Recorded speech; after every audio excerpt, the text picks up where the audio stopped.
السلام علیکم جی، میں ہوں فہیم ارشاد۔ آج کی یہ کہانی بڑی مزے کی ہے اور یہ ان لوگوں کے لیے جو کہ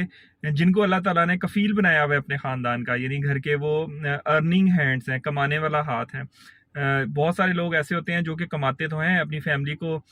کھلاتے ہیں، لیکن ہر وقت ان کو تانے دیتے رہتے ہیں کہ میں کماتا ہوں اور میں تم لوگوں کو کھلاتا ہوں اور یہ وہ۔ تو یہ کہانی ان لوگوں کے لیے کہتے ہیں جی، پرانے وقتوں کی بات ہے۔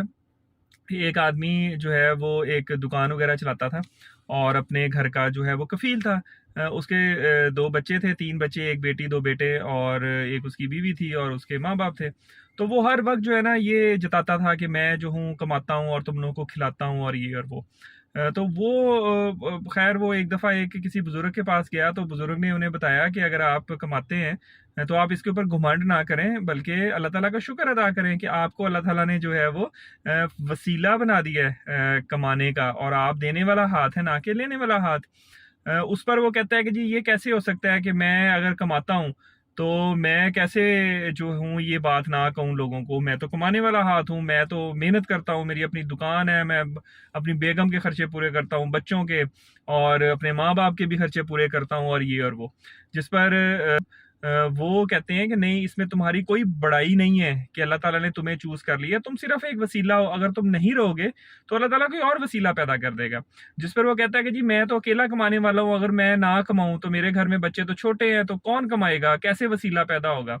تو وہ بزرگ انہیں فرماتے ہیں کہ تم ایک کام کرو، 1 مہینے کے لیے تم گھر سے چلے جاؤ اور پھر دیکھتے ہیں کہ اللہ تعالیٰ وسیلہ پیدا کرتا ہے یا نہیں پیدا کرتا۔ وہ شروع میں تو کچھ سوچتا ہے، بعد میں کہتا ہے ہاں ہاں چلے، میں کر کے دیکھتا ہوں کہ ایسا ہو ہی نہیں سکتا کہ میری بیوی بچے، میرے پیرنٹس میرے بغیر رہ لیں، وہ تو بھوکے مر جائیں گے، اور میں دیکھتا ہوں کہ وہ کیسے کھاتے ہیں۔ تو خیر وہ 1 مہینے کے لیے جو نا کہیں چلا جاتا ہے، اور جو بزرگ ہوتے ہیں نا وہ گاؤں میں جا کے کہہ دیتے ہیں کہ وہ جو بندہ تھا نا فلاں فلاں، وہ جنگل میں گیا اور جنگل میں شیر نے اسے کھا لیا، اور میں نے خود دیکھا ہے کہ شیر نے اس آدمی کو کھا لیا ہے۔ تو وہ بزرگ چونکہ بڑی ایک اچھی ہستی ہوتے ہیں، لوگ ان کی بڑی رسپیکٹ کرتے ہیں، تو لوگ بھی مان جاتے ہیں، اس کی بیگم بچے جو ہیں وہ سب بڑے دکھی ہوتے ہیں، روتے ہیں، لیکن وہ at the end of the day صبر کر لیتے ہیں کہ اچھا یار یہ بزرگ فرما رہے ہیں تو ٹھیک ہی کہہ رہے ہوں گے۔ پہلے 3 4 دن 5 دن تو بڑے مشکل سے گزرتے ہیں، فاقے پڑنا شروع ہو جاتے ہیں، بڑے پریشان ہوتے ہیں گھر والے کہ ہم کیسے کمائیں، کیونکہ دکان بھی بند ہوتی ہے اور کچھ کرنے والا نہیں ہوتا۔ پھر 5ویں 6ٹھے دن جو گاؤں ہوتا ہے نا، اس کا ایک اچھا ذمہ دار ہوتا ہے، چودھری ٹائپ، وہ اس آدمی کے بڑے بیٹے کو جو ہے نا اپنے پاس نوکری پہ رکھ لیتا ہے کہ یار چلو تم میرے یہ اس طرح کی زمینیں دیکھ لیا کرو، کام شام دیکھ لیا کرو، اور میں تمہیں جو ہے نا اس کی سیلری، اچھی سیلری دے دیا کروں گا۔ اسی طرح گاؤں والوں نے مل کے اس کی جو بیٹی تھی، وہ کہتے ہیں اب اس کا باپ تو رہا نہیں ہے، کمانے والا کوئی ہے نہیں، تو اس کی بیٹی کی بھی شادی کر دیتے ہیں۔ اور ایک جو اسکول ہوتا ہے، اسکول کا ایک ٹیچر ہوتا ہے، وہ اس کے چھوٹے بیٹے کی پڑھائی کے سارے ایکسپینسز لے لیتا ہے کہ جی یہ سارا یہ پڑھے اور میں اس کے ایکسپینسز کروں گا۔ اسی طرح لوگ مل کے ان کے گھر کے کچن کے اور ان کے پیرنٹس کے لیے بھی جو ہے نا وہ اچھا سبب بنا دیتے ہیں کہ یہ ہم یہ دیں گے یہ دیں گے، تو وہ اچھا پیسہ ان کے پاس کنٹریبیوٹ ہو جاتا ہے۔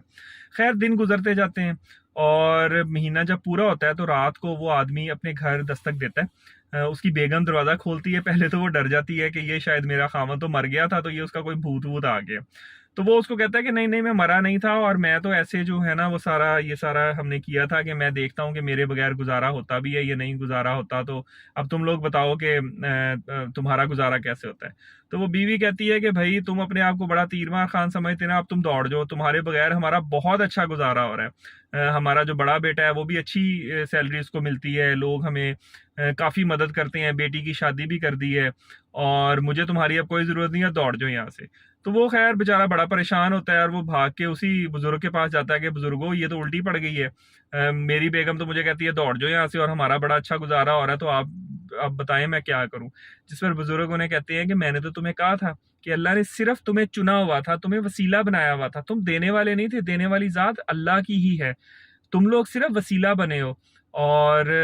جو ہے تم لوگ شاید سمجھنا شروع ہو جاتے ہو کہ شاید تم ہی دیتے ہو۔ تو یہ کہانی ہم سب کے لیے بھی ہے جو تھوڑا بہت کماتے ہیں، اپنی فیملی، اپنے بچوں کا، یا بچوں سے باہر، امیجیٹ فیملی سے باہر بھی تھوڑی بہت مدد کرتے ہیں، تو ہم احسان جتاتے ہیں بار بار کہ میں تمہیں دیتا ہوں، میں یہ کرتا ہوں، میں وہ کرتا ہوں، جبکہ یہ احسان جتانے والی بات نہیں ہے۔ یہ اللہ تعالیٰ کا ہمیں شکر ادا کرنا چاہیے کہ اللہ نے ہمیں چنا ہے کہ ہمارے تھرو وہ پیسے دیتا ہے یا کسی کی کوئی مدد کرتا ہے۔ یقین مانیے آپ اس دنیا میں نہیں رہیں گے تو کسی کو کوئی فرق بھی نہیں پڑے گا. اللہ تعالیٰ کیا کرے گا؟ صرف وسیلہ بدل دے گا. تو آپ اللہ تعالیٰ کا شکر ادا کریں. اگر کوئی گھمنڈ آتا ہے، شیطان آتا ہے ذہن میں، تو اللہ سے معافی مانگیں اور اللہ تعالیٰ سے یہ پرومس کریں کہ اللہ تعالیٰ ساری عمر آپ کو رزق دیتا رہے اور آپ کے ہاتھ سے آپ کے اپنوں کو، آپ کے عزیزوں کو جو ہے وہ اللہ تعالیٰ کے تھرو وہ